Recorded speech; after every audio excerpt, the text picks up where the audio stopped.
আমাদের স্বেচ্ছাসেবকদেরকে। আপনারা জানেন আমাদের 11টা অ্যাম্বুলেন্স আছে।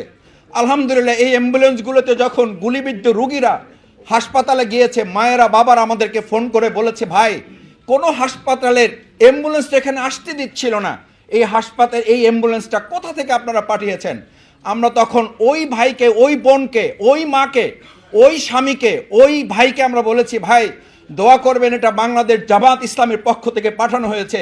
বিশ্বাস করুন আমার কানে এখনো বাজে, ওই মা তখন চিৎকার করে বলেছিলেন যে এই বাংলাদেশ জামাত ইসলামী অ্যাম্বুলেন্সটা পাঠিয়ে আমার ছেলেটার জীবন রক্ষার জন্য হাসপাতাল পর্যন্ত ঝুঁকি নিয়ে এসেছে, আল্লাহ তাআলা যেন আপনাদেরকে সেভাবে হেফাজত করে এই বাংলাদেশের হেফাজতের দায়িত্ব যেন আপনাদের হাতে তুলে দেয়।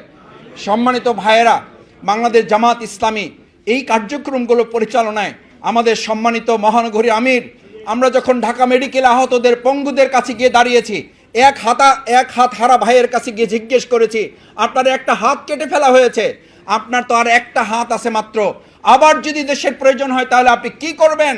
উনি শোয়া থেকে উঠে দাঁড়িয়ে আমাদের আমির, মহানগরী আমিরের জামাত, ওনাদের হাত ধরে বুকের সাথে বুক লাগিয়ে বলেছিল যে দেশে বাংলাদেশ জামাত ইসলামী আমাদের পাশে দাঁড়িয়ে আমাদেরকে সাহস